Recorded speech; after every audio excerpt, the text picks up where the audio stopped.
Welcome to the Surgical Edge podcast for surgical insights, reviews, discussions, and to stay updated. Let's dive in. Welcome to this deep dive, presented by the Surgical Edge podcast. We're here to synthesize complex clinical topics, really breaking them down for you, the surgeons and physicians in practice. And just before we dive in, we need to state clearly, this information is for reference. It's educational. Absolutely. You must always follow your local guidelines, your institutional protocols. Clinical judgment is paramount. Don't take this as direct medical advice. Right. Okay, so today we're tackling a really interesting one. Superior mesenteric artery syndrome, SMAS. It's pretty rare. Incidence figures are like 0.013% to maybe 0.3%. Tiny numbers, really. But if you miss it, well, the consequences for the patient can be devastating. We're talking chronic suffering, serious malnutrition, just the cycle of ineffective treatments. Yeah, it's a tough one. So our goal today is to sort of map out the etiology, how to actually diagnose it reliably, and crucially, the staged management approach. Okay, let's unpack the core problem then. SMAS is fundamentally about anatomy, right? The compression issue. What's the actual mechanical failure causing this upper GI obstruction? It's essentially an anatomical nutcracker, as it's often called. The issue centers on the third part of the duodenum, the transverse section. Okay. So this part runs horizontally, and it's kind of sandwiched. Posteriorly, you have the aorta and the vertebral column. They're fixed. Right. And anteriorly, you've got the superior mesenteric artery, the SMA, branching off the aorta. And normally there's something important sitting between those two big vessels. Exactly. Yep. That's the key. There's supposed to be a protective cushion. It's retroperitoneal fat and some lymphatic tissue sitting right in that space between the aorta and the SMA. Mm-hmm. And this cushion does two things. Mm-hmm. It pads the duodenum. Okay. And it helps maintain a healthy angle where the SMA comes off the aorta. We're talking typically 38 to 65 degrees. Okay, a nice wide angle. Yeah, and a good distance, too, usually 10 to 28 millimeters between the aorta and the SMA. That fat pad is crucial. So in SMAS, that cushion is essentially gone or severely diminished. Yeah. And then the angle just collapses. Precisely. The protective fat pad gets obliterated for various reasons that we'll get into. And when that happens, the angle narrows dramatically. Think like 6 to 15 degrees. Really acute. Wow, that's a huge change. It is. And the distance shrinks, too, down to maybe 2 to 8 millimeters. So the SMA basically acts like a tight bowstring, pulling down and forward. And cinching the duodenum right against the aorta. Exactly. Squeezing it shut, leading to this chronic, sometimes partial, sometimes acute high intestinal obstruction. Visualizing that pull is important. Right. Okay. That makes the mechanics clear. Now, here's where it gets really interesting for us clinicians, I think. What actually causes that protective fat pad to just vanish? Why does it disappear? Well, the most common trigger, the primary one, is rapid and significant weight loss. Okay. This can happen for lots of reasons. Maybe severe catabolic states like advanced malignancy or extensive burns, or psychiatric conditions like anorexia nervosa. And sometimes it's even related to our own interventions. Think post-bariatric surgery or maybe a major GI resections leading to malabsorption. If someone loses a lot of weight quickly, that fat pad can shrink away. And that kicks off this really insidious part of the condition, doesn't it? The vicious cycle. Oh, absolutely. Yeah. It's critical to understand this. The weight loss causes the anatomical compression. Right. The compression then causes symptoms like nausea, bilious vomiting, feeling full really quickly. Which makes the patient not want to eat or afraid to eat. Exactly.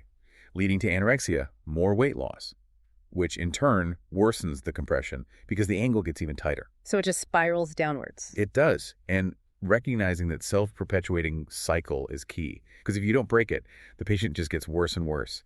Management has to address this cycle directly. And we also need to be really aware of causes that might be iatrogenic, things directly related to medical or surgical interventions, especially relevant for surgeons listening. Definitely. Spinal surgery is a big one, particularly corrective surgery for severe scoliosis. Like Harrington rods? Yeah, procedures using instrumentation like that. They work by straightening the patient's lumbar lordosis, the curve in the lower back. Okay. But mechanically, that straightening action can actually pull the root of the mesentery, and thus the SMA, more anteriorly and superiorly. It physically tightens that aortomesenteric angle. Ah, so that can happen even without major weight loss. Precisely. The patient might present post-op with symptoms that look a lot like gastroparesis, but the underlying cause is mechanical compression from the spinal correction. It's a crucial connection to make. That's a really important point. What about other factors? Well, you also have constitutional factors. Some people, those with a very tall, thin build, what we call an asthenic habitus. Right. They just naturally have less retroperitoneal fat to begin with, so they're sort of predisposed. Doesn't take as much weight loss for them to run into trouble. Okay. Makes sense. And then there are other things too, like severe trauma, prolonged bed rest where muscle and fat mass are lost, or even being in a body cast for a long time, especially one that causes hyperextension. So a range of causes, but often linking back to that loss of the fat pad or direct mechanical changes. Now, the symptoms, they can be really vague, can't they? Mimicking things like PUD or functional gut disorders. Notoriously so. That's why it often gets missed. What are the specific red flags then? The things that should make us think, hang on, could this be SMAs? You're looking for signs of chronic, intermittent proximal obstruction. So nausea, feeling really full right after eating, sometimes quite profound postprandial pain or discomfort. Okay. And often a key feature is vomiting, typically bilious, sometimes projectile. And importantly, the vomiting often gives temporary relief because it decompresses the stomach and duodenum. Right, relieves the pressure. But if you remember just one thing from this discussion about symptoms, it has to be the positional clue. Ah, yes, tell us more about that. This is the patient kind of fixing it themselves, mechanically. Exactly. You need to ask about this specifically. Symptoms are usually worse after eating, especially large meals, and when lying flat on their back, supine. Okay. The critical finding is relief, often dramatic relief in certain positions, specifically lying prone on the stomach, the knee-chest position, or lying on the left side, left lateral decubitus. Why do those positions help? Because they use gravity and shift the abdominal contents in a way that physically widens that aortomesenteric angle. It takes the pressure off the duodenum. So if a patient tells you, I feel much better if I lean forward, or I have to sleep on my left side or my stomach after eating. Shoot right to the top of your differential diagnosis list. It's a massive clinical hint. That's a fantastic clinical pearl. Okay, so we suspect it based on history, especially that positional clue. But before we jump to confirming SMAS, we need to rule out the common mimics, right? Absolutely. You have to be systematic. You need to exclude peptic ulcer disease, especially duodenal ulcers that could cause obstruction. You need to consider functional disorders like gastroparesis. Gallbladder disease can sometimes present similarly. And even things like cyclical vomiting syndrome. SMAS is really a diagnosis of exclusion, but one that requires specific objective confirmation. Got it. So what are the definitive criteria we're looking for, especially on imaging? We generally talk about a diagnostic triad. First, you need that compatible clinical history we just discussed, the chronic obstruction symptoms, the positional relief. Okay, history first. Second, you need radiological evidence showing dilation of the duodenum, Yeah. proximal to the obstruction, with an abrupt cutoff point right where the SMA crosses. So seeing the blockage on imaging. Yes. And third, you need objective measurements from imaging that confirm that narrow angle and reduce distance between the aorta and the SMA. Right, the numbers. Let's talk imaging specifics. What's considered the gold standard test now? CT angiography, CTA or MR angiography, MRA, are really the best tools we have now. They give beautiful anatomical detail. What are we looking for on the CT or MRI? You'll see dilation of the first and second parts of the duodenum, sometimes the stomach too, and then this sudden narrowing or cutoff at the third part, right under the SMA. And the measurements. What are the diagnostic cutoffs? The key numbers are an aortomenteric angle of less than 20 degrees. Some literature says less than 25 degrees is already highly suggestive. Okay, less than 20 or 25 degrees. And an aortomenteric distance, the space between the aorta and SMA, of less than 8 millimeters. Those measurements really clinch the anatomical basis for the compression. What about older tests like upper GI fluoroscopy? Is that still useful? Often it's the first-line test ordered. It absolutely still has a role, often as that first-line investigation. It provides functional information that CT sometimes doesn't. What kind of features on fluoro point towards SMAS? You're looking for that classic, sharp, almost vertical cutoff of the contrast material in the third part of the duodenum. You might also see this characteristic to and fro peristalsis. Like the duodenum is trying to push against the blockage. Exactly. It's churning but not getting anywhere effectively. And you'll typically see significantly delayed transit of the contrast through the duodenum, maybe taking 4 hours or even longer to empty. It really visualizes the stasis. Okay. And what about endoscopy, EGD? What's its role if we suspect an extrinsic compression like SMAS? EGD is mostly useful for exclusion. You want to rule out intrinsic problems, ulcers, inflammation, strictures, maybe a malignancy within the duodenum itself that could be causing the blockage. Right, rule out other causes. But here's a diagnostically useful point, especially for surgeons listening. Often, with SMAS, the endoscope itself will pass through the compressed area relatively easily, especially if you maneuver the patient. Ah, so the scope can get past, unlike with a fixed tumor. Correct. If the scope slides through without much difficulty, it strongly suggests the obstruction is extrinsic and positional, which fits perfectly with SMAS, rather than a fixed intrinsic lesion that would physically block the scope. That's a very practical point. Okay, so we've made the diagnosis. History fits, imaging confirms the compression and the narrow angle distance. Now, the really crucial part, how do we manage these patients? What's the approach? Management needs to be staged, and it's really important to follow this sequence. It starts with getting the acute situation under control. So, phase 1, stabilize. Exactly. Phase 1 is acute stabilization. If the patient is dehydrated, malnourished, vomiting a lot, you need aggressive fluid and electrolyte resuscitation.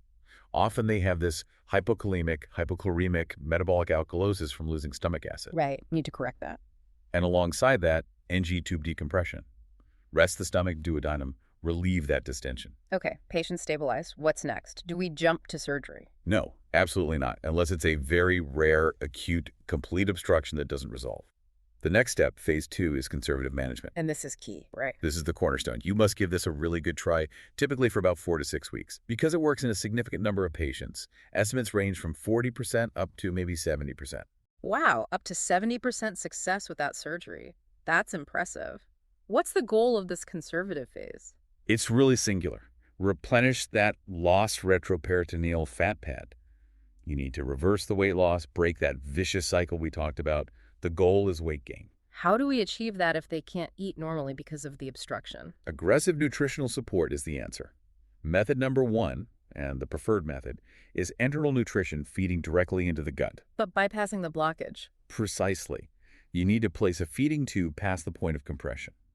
Usually an azojunal tube, or sometimes a surgically placed J-tube, positioned in the jejunum beyond the third part of the duodenum. Okay, post-pyloric, post-obstruction feeding. Yes. Deliver high-calorie liquid nutrition directly where it can be absorbed. This is generally better than TPN because it helps maintain gut function. What about TPN, intravenous feeding? TPN is the backup. Yeah. You use it if enteral feeding just isn't tolerated or if you can't get reliable post-pyloric access. But try enteral first. And are there other things during this phase, like positioning? Yes, adjuncts can help. Encouraging those positions that relieve symptoms prone, left lateral, especially after attempting small, frequent meals if tolerated. Prokinetic agents, drugs to stimulate motility, generally have a very limited role here because the problem is mechanical, not dysmotility. Okay, so 4 to 6 weeks of intense nutritional support, aiming for weight gain. What tells us it's failing? When do we say, okay, this isn't working, we need to move to surgery? The failure flags are pretty clear. If, despite maximal nutritional support for that adequate period, the patient simply fails to gain weight, or they can't tolerate the tube feeds even when placed correctly, Right. or if their obstructive symptoms immediately recur every time you try to clamp the NG tube or advance their diet, if conservative management clearly isn't breaking the cycle after a dedicated trial, then you move to phase 3, surgery. Okay, surgery. What's the gold standard operation for SMAS? For pure SMAS, where the problem is just that compression, the definitive procedure is the duodenojejunectomy, sometimes called Strong's procedure, although that originally described just lysis of ligaments. Duodenojejunectomy. Why is that the preferred operation? Because it directly addresses the problem by creating a bypass. You make a connection, an anastomosis side to side, between the dilated duodenum, usually the second or third part, proximal to the blockage, and a loop of proximal jejunum brought up nearby. So you just reroute the food around the pinched area? Exactly. It completely bypasses the compressed segment. It's functionally very sound, and it has high success rates, typically reported around 80 to 90%, for relieving symptoms long-term. Are there technical challenges surgeons should be aware of? Well, in these patients who are often severely malnourished and cachectic, the tissues can be quite thin. And identifying and mobilizing the jejunum safely to bring it up to the duodenum without tension can sometimes be challenging. Lack of normal tissue planes. So you need careful dissection. Good point. Now, what about surgical pitfalls? Are there procedures we should actively avoid for SMAS? Yes, and this is critical. The main pitfall to avoid is doing a gastrointestinal as the primary procedure for SMAS. Why not just bypass the stomach to the jejunum? Seems simpler. It might seem simpler, but it doesn't fix the underlying problem. It drains the stomach, yes, but it leaves the obstructed third part of the duodenum as a blind loop. Ah, so that part is still getting compressed. It's still compressed, and food, bile, pancreatic secretions can reflux into it and just sit there. This leads to stasis, potential bacterial overgrowth, and a high risk of developing afferent loop syndrome down the line. Which causes persistent symptoms, right? Exactly. Bloating, pain, vomiting bile, even after the gastrojejunectomy. Yeah. It has a high failure rate for SMAS because it doesn't address the duodenal compression itself. So, duodenum is the way to go. Okay, that's a very clear distinction. What about Ladd's procedure? When does that come into play? Ladd's procedure is more for intestinal malrotation. It involves mobilizing the duodenum, dividing the ligament of Treitz, and placing the bowel in a non-rotated position. You might consider it if you strongly suspect malrotation or associated peritoneal bands are contributing to the duodenal obstruction, along with SMAs. But for isolated SMAS? For straightforward SMAS, duodenostomy is generally preferred. And one last crucial point, post-op surgery is just the start of the recovery. Right, need to keep up the nutrition. Absolutely. Continued nutritional support, often for weeks or months, is vital until the patient achieves sustained weight maintenance. That confirms the retroperitoneal fat pad has been restored and the risk of recurrence is low. Surgery fixes the plumbing, but you still need to rebuild the patient. This has been incredibly thorough. So, the big takeaway message for clinicians listening seems to be, SMAS is fundamentally about that anatomical pinch point, usually triggered by metabolic changes like weight loss. And the management has to be structured stepwise. Conservative first, surgery for failures. Precisely. You have to respect that sequence. And maybe connecting it back to the bigger picture, it really underscores the need for a multidisciplinary team. How so? Well, especially when the underlying cause of the weight loss is complex, think Pishment, eating disorders, severe depression, other psychosocial factors. In those cases, just doing the surgery, just fixing the anatomy, Won't be enough if the underlying driver isn't addressed. exactly. The surgery will likely fail long-term if the patient can't maintain nutritional recovery. So, involving dietitians from the start, involving psychiatrists or psychologists when needed, that team approach is absolutely non-negotiable for a lasting cure in many of these patients. That focus on the whole patient, the systemic issues, not just the anatomical choke point, that's key for moving beyond just a temporary fix. Okay. Let's leave our listeners with a final thought then, something to chew on. I think the provocative thought is this. When you see that patient with chronic upper GI symptoms, maybe vomiting, early satiety, and they're visibly underweight, look beyond just treating the symptoms or the malnutrition itself. Don't just give antiemetics and nutritional shake. Right. Ask about the positional relief. Think about the anatomy. Could there be an underlying structural choke point like SMAS that everyone's been missing? Keeping that high index of suspicion, especially in the context of significant weight loss or spinal surgery, Can genuinely save that patient from potentially years of misery and misdiagnosis. it really can. Fantastic. Thank you so much for walking us through that complex topic. And thank you, our listeners, for joining us for this deep dive into superior mesenteric artery syndrome. We hope this provides you with valuable insights for your clinical practice. Oh, it was helpful. We'll catch you on the next deep dive from the Surgical Edge podcast. Thank you for listening to the Surgical Edge podcast. Don't forget to like, share, and subscribe. Help us grow and deliver even more relevant surgical content by pressing the support button. Your contribution truly makes a difference. And don't forget to share with us your advice, feedback, and the topics you would like us to include.